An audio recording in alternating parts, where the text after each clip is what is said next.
Hello, मैं मोहम्मद आजाद। आज हम बात करें क्वाड्रिलेटरल चतुर्भुज। चतुर्भुज के प्रकार के बारे में जानेंगे, इसकी फिगर के बारे में जानेंगे और इसकी प्रॉपर्टीज के बारे में जानेंगे। तो सबसे पहले हम चतुर्भुज के बारे में जानते हैं। चतुर्भुज है क्या? चतुर्भुज नाम से ही पता चल रहा है, क्वाड्रिलेटरल के नाम से ही पता चल रहा है, जिसमें चार भुजाएं हों। चार भुजाओं से बंद आकृति क्या कहलाएगी? चतुर्भुज। आपके सामने ये फिगर है ABCD। ये देखिए, इसमें चार साइड है और चारों क्लोज फिगर बना रही है, तो ये क्या कहलाएगा? आपका चतुर्भुज।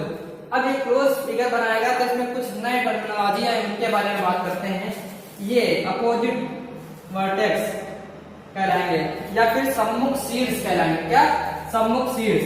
B और D ये सम्मुख शीर्ष है और इन पर जो कोण बनेंगे ये सम्मुख कोण कहलाएंगे। सम्मुख शीर्ष और सम्मुख कोण पता चल गया। और ये साइड क्या कहलाएंगे? Opposite side. AB और DC या BC या AD सम्मुख भुजाएं कहलाएंगी। इसी प्रकार दो ज्वाइंट वाली भुजाएं, ये और ये देखिए, ये आसन्न भुजाएं कहलाएंगी या ये और ये आसन्न भुजाएं कहलाएंगी। ठीक, तो ये और ये आसन्न कोण कहलाएंगे। आसन्न कोण क्यों? क्योंकि देखिए AB इन दोनों में कॉमन साइड है। आसन्न कोण कहलाएंगे, आसन्न भुजाएं पता हो गई, और ये कॉमन आसन्न बिंदु कहलाएंगे। ठीक, अब सम्मुख शीर्ष को मिलाने पर यानी कि A और C को मिलाने पर जो रेखा बनेगी ये क्या कहलाएगी? विकर्ण कहलाएगी। ये क्या कहलाएगी? अपनी विकर्ण कहलाएगी। तो सम्मुख शीर्ष, सम्मुख बिंदु, सम्मुख कोण, आसन्न भुजा, आसन्न कोण के बारे में जान लिया, विकर्ण के बारे में। अब चतुर्भुज में चार अंतः कोण होते हैं। देखिए ये क्या, चतुर्भुज में चार अंतः कोण होते हैं, चार शीर्ष होते हैं।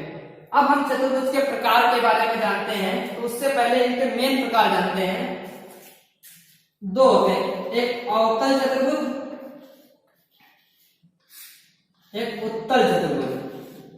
आप लोगों ने सुना नहीं होगा शायद, अवतल चतुर्भुज और उत्तल चतुर्भुज। अवतल चतुर्भुज ऐसा चतुर्भुज जिसका कोई ना कोई कोण, चार है, चारों में से कोई ना कोई, A या B या C या D, मान लीजिए X है और इसकी वैल्यू 180 से बड़ी हो गई, तो ये आपका चतुर्भुज क्या कहलाएगा? अवतल चतुर्भुज। और अगर प्रत्येक कोण 180 से छोटा है, यानी कि सभी की वैल्यू 180 से लेस देन है, तो ये आपका चतुर्भुज कैसा कहलाएगा? उत्तल चतुर्भुज। और हम ज्योमेट्री में जितने भी अभी तक चतुर्भुज पढ़ते हैं वो हमारे उत्तल चतुर्भुज भी होते हैं। तो अब हम चतुर्भुज के प्रकार के बारे में जानते हैं। तो सबसे पहले हम पढ़ते हैं समलंब चतुर्भुज के बारे में, और इसके बारे में सबसे पहले क्यों पढ़ रहे हैं ये भी अभी आपको वीडियो देखते रहिए पता चल जाएगा। समलंब के बारे में ये पहले क्यों पढ़ रहे हैं। समलंब चतुर्भुज क्या होता है? जिसका एक सम्मुख युग्म समांतर हो। क्या? ऐसा चतुर्भुज जिसका एक सम्मुख युग्म समांतर हो।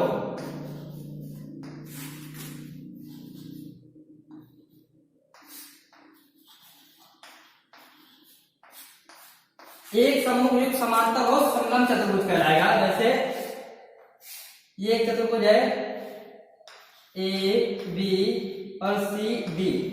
अगर DC समांतर AB के हैं तो ये आपका चतुर्भुज कैसा कहलाएगा?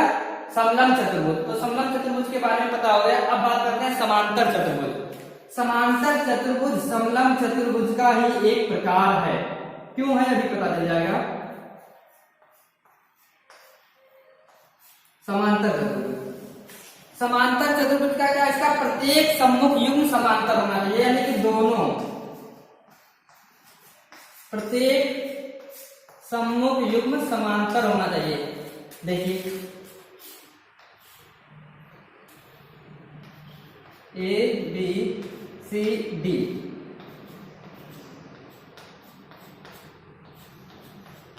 ठीक। तो ABCD पैरेललोग्राम का कहलाएगा जब इसका प्रत्येक सम्मुख युग्म क्या हो? समांतर हो। अब जब दोनों है तो एक तो होगा ही, तो एक होगा तो ये क्या? समलंब चतुर्भुज भी कहला सकता है।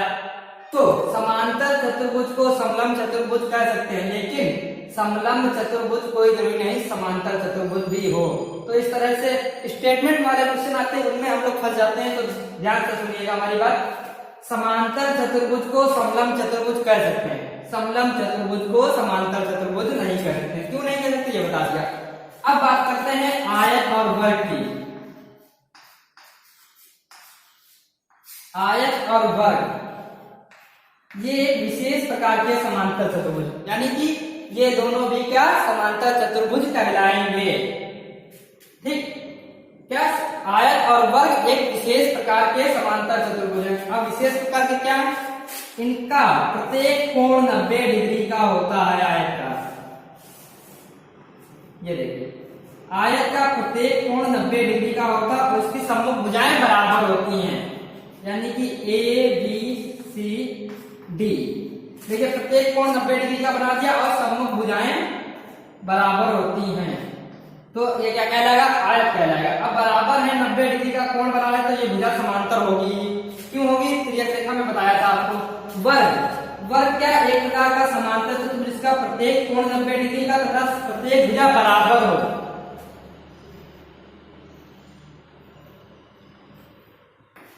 ए बी सी डी वर्ग कहलाएगा जब इनकी प्रत्येक भुजा बराबर हो। तो वर्ग और आयत भी पता चल गए होंगे, और इन दोनों में डिफरेंस क्या है।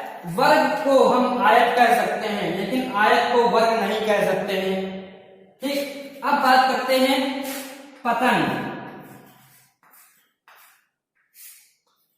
पतन क्या होता है, जिसकी आसन्न भुजाएं बराबर हो, मतलब आसन्न भुजाएं यानी कि जुड़ी हुई भुजा, ये और ये दोनों जुड़ी हुई भुजाएं हैं बराबर, ए बी सी डी, यानी कि ए डी बराबर ए बी के और डी सी बराबर डी सी के। तो ये क्या कहलाएगी, आपकी एक पतन फिगर कहलाएगा। अब समचतुर्भुज की बात करते हैं।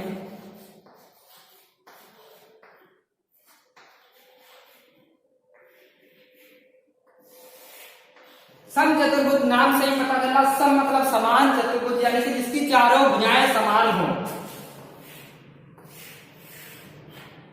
इसके लिए सिर्फ और सिर्फ इतनी कंडीशन है कि इसकी चारों भुजाएं समान हो। तो अब ध्यान से सुनिएगा जो बता रहे हैं। समलंब चतुर्भुज को समांतर चतुर्भुज कह सकते हैं, समांतर चतुर्भुज को समलंब चतुर्भुज नहीं कह सकते हैं। आयत और वर्ग को समांतर चतुर्भुज कह सकते हैं, वर्ग को हम आयत कह सकते हैं। सम चतुर्भुज को वर्ग नहीं कह सकते हैं और वर्ग को सम चतुर्भुज कह सकते हैं। क्यों, क्योंकि इसकी सारी भुजाएं समान हैं, लेकिन कोई जरूरी नहीं 90 डिग्री का कोण बनाए। इसी प्रकार आयत और वर्ग में संबंध है, क्या वर्ग को आयत कह सकते हैं, क्यों, आमने सामने की भुजाएं तो बराबर और प्रत्येक कोण 90 डिग्री का भी मिल गया। पता नहीं। अब बात करते हैं कि कुछ प्रॉपर्टीज के बारे में। प्रॉपर्टीज के बारे में सबसे पहले समांतर चतुर्भुज के बारे में जानते हैं। क्या इनके समांतर चतुर्भुज के सम्मुख कोण बराबर होते हैं, यानी कि ये कोण और ये कोण। इधर बना लेंगे एक बड़ा समांतर चतुर्भुज, देखिए ए बी सी डी, इनके सम्मुख कोण बराबर होते हैं। देखिए, आयत के सम्मुख कोण बराबर है, वर्ग के सम्मुख कोण बराबर है, तो ये समांतर चतुर्भुज कहलाएंगे। सम्मुख भुजाएं बराबर होती हैं, देखिए, यानी कि समांतर चतुर्भुज के सम्मुख कोण बराबर, सम्मुख भुजाएं बराबर होती हैं। ठीक, अब इनके विकर्ण एक दूसरे को समविभाजित करते हैं समांतर चतुर्भुज के। तो वर्ग भी एक समांतर चतुर्भुज, इसके विकर्ण भी समविभाजित करेंगे और इसके भी समविभाजित। वर्ग क्या, इन तीनों फिगर के डायगोनल एक दूसरे को समविभाजित करते हैं, अलग अलग ना बता के एक साथ तीनों चीजें समझिएगा। ठीक, तो विकर्ण समविभाजित करते हैं, इससे आपको क्या फायदा मिलेगा बताते हैं। वर्ग के विकर्ण एक दूसरे को समविभाजित करते हैं और समचतुर्भुज के भी विकर्ण एक दूसरे को समविभाजित करते हैं। अलग क्या है, वर्ग और समचतुर्भुज के विकर्ण 90 डिग्री पर समविभाजित करते हैं। 90 डिग्री पर समविभाजित करते हैं, तो ये देखिए, ये त्रिभुज कैसा होगा, समकोण त्रिभुज होगा। समकोण त्रिभुज अगर इनकी कोई दो साइड पता, तीसरी साइड आसानी से पता कर सकते हैं। तो अगर हमें विकर्ण पता है तो आपसे वर्ग का परिमाप, क्षेत्रफल पता करने को, या इसका परिमाप या क्षेत्रफल, तो आप घबराइएगा मत कि कैसे पता करें। भुजा तो पता नहीं, भुजा स्क्वायर होता है या कुछ 4 × भुजा होता है। आपको हिंट दे दिया कि भुजा पता करिए, कैसे, आधा करिए, फिर उसके बाद समकोण त्रिभुज की प्रॉपर्टी लगाइए, पाइथागोरस, उससे आ जाएगा। तो ये चीजें पता होनी चाहिए। अब कुछ इसकी स्पेशल प्रॉपर्टीज के बारे में बात करते हैं चतुर्भुज के ही। तो एक चतुर्भुज है आपके पास, कैसा भी हो, उसकी चतुर्भुज की चारों भुजाओं के मध्य बिंदु को, चारों भुजाओं के मध्य बिंदु को मिलाने पर जो चतुर्भुज बनेगा वो कैसा बनेगा, ये चीज पता करते हैं। डी ई एफ और जी, यानी कि चतुर्भुज डी ई एफ जी के बारे में पता करते हैं कैसा होगा, कब, जब इनके मध्य बिंदु को मिलाने पर बनता है। तो देखिए ये विकर्ण हम खींच सकते हैं। अब देखिए ए बी सी एक त्रिभुज बन गया। ए बी सी अगर त्रिभुज है तो इसमें हम मध्य बिंदु प्रमेय से बता सकते हैं कि डी एफ समांतर ए सी के, क्यों, त्रिभुज की किन्हीं दो मध्य भुजाओं के मध्य बिंदु को मिलाने वाली रेखा तीसरी भुजा के समांतर होती है।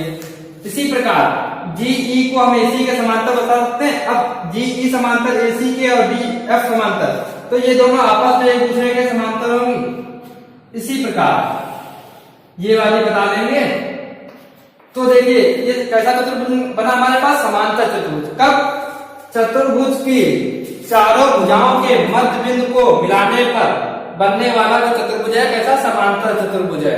अब इसके बारे में कोई और जानकारी पूछता है तो आप बता सकते हैं, कोई भुजा पूछ सकता है तो क्या होगा, कब, जब आपको चतुर्भुज के बारे में पता होगा। अब अगर आयत है हमारे पास, मान लीजिए ये ए बी सी डी एक आयत है, ए बी सी डी, ये हमारे पास एक आयत है और इसके मध्य बिंदुओं को मिलाने पर जो चतुर्भुज बनेगा वो कैसा बनेगा।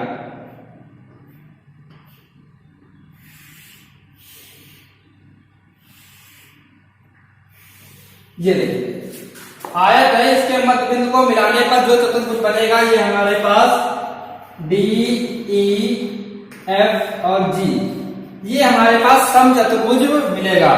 और वर्ग के क्या, वर्ग ए बी सी डी अगर एक वर्ग है, इनके मध्य बिंदुओं को मिलाने पर बनने वाला जो चतुर्भुज होगा वो भी क्या होगा, वर्ग होगा। ठीक, तो तीनों चीजें हमें, तीनों कंडीशन पता हो गई। अब आपको इसकी भुजा या कुछ दे देगा, इसके बारे में पता करने जाएगा, पता कर सकते हैं कब, जब आपको पता है फिगर क्या है, हमारे पास वर्ग है और ये क्या सम चतुर्भुज, ये समांतर चतुर्भुज। कब, जब इनके मध्य बिंदुओं को मिलाने पर जो चतुर्भुज की रचना हो रही है। अब कुछ स्पेशल प्रॉपर्टीज के बारे में और जानते हैं थोड़ा।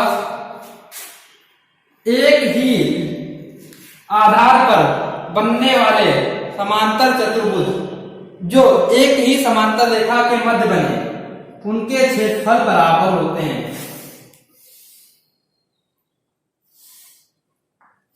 देखिए एक ही आधार है दोनों त्रिभुजों का, अरे चतुर्भुज का, दोनों चतुर्भुज का सी डी और ई एफ, दोनों चतुर्भुज का एक ही आधार है, तो इन दोनों चतुर्भुज का अगर क्षेत्रफल निकाला जाए वो बराबर होगा, यानी कि area of quadrilateral A B C D बराबर area of quadrilateral A B E F. कब, जब एक ही आधार तथा एक ही समांतर रेखा के मध्य बनने वाले चतुर्भुज होंगे। अब एक ही आधार पर बनने वाले समांतर चतुर्भुज का क्षेत्रफल का आधा उसी समांतर चतुर्भुज के अंतर्गत और समान आधार पर बनने वाले त्रिभुज के क्षेत्रफल का बराबर होगा, यानी कि ए बी सी और D. Area of triangle A B C half of area quadrilateral A B C D. कब, जब ये एक ही आधार पर और एक ही समांतर रेखा के मध्य बनेंगे।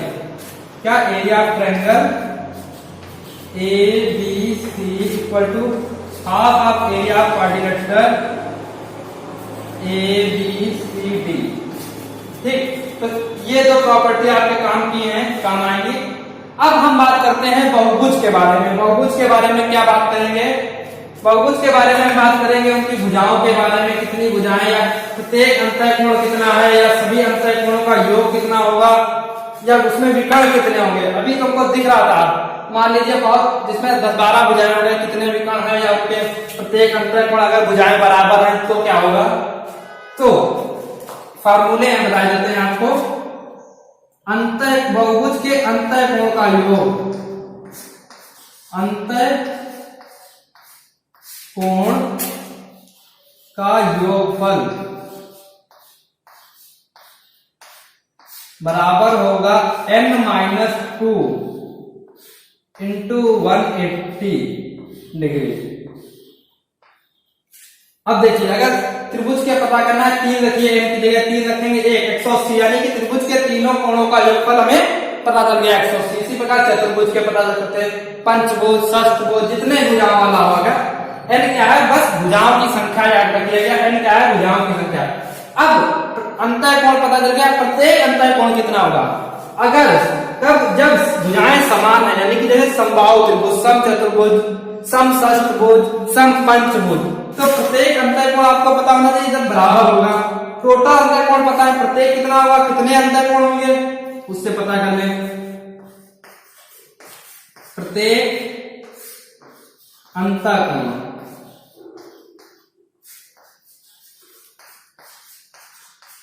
बराबर n-2 अपॉन n इंटू 180। इससे आपको क्या पता चल जाएगा, प्रत्येक अंतःकोण। देखिए चतुर्भुज का पता चल जाएगा, त्रिभुज का पता कर सकते हैं, जिसका चाहे आप पता कर सकते हैं, आसानी से पता हो जाएगा। अब प्रत्येक बाह्य कोण कितना होगा, जब सभी भुजाएं बहुभुज की बराबर हैं।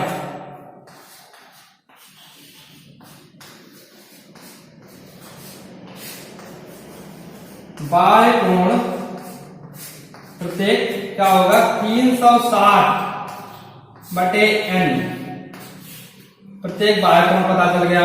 अब विकोणों की संख्या हमें इसमें देख के पता चल रही थी, लेकिन अगर बड़ा फिगर आ गया, या मतलब बड़ा फिगर इसमें ज्यादा साइड हो गए हैं, मतलब कोणों की संख्या पता करनी है, तब कैसे पता करेंगे। देखिए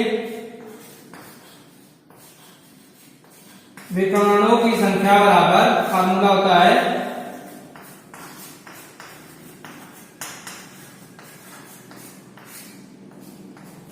n-1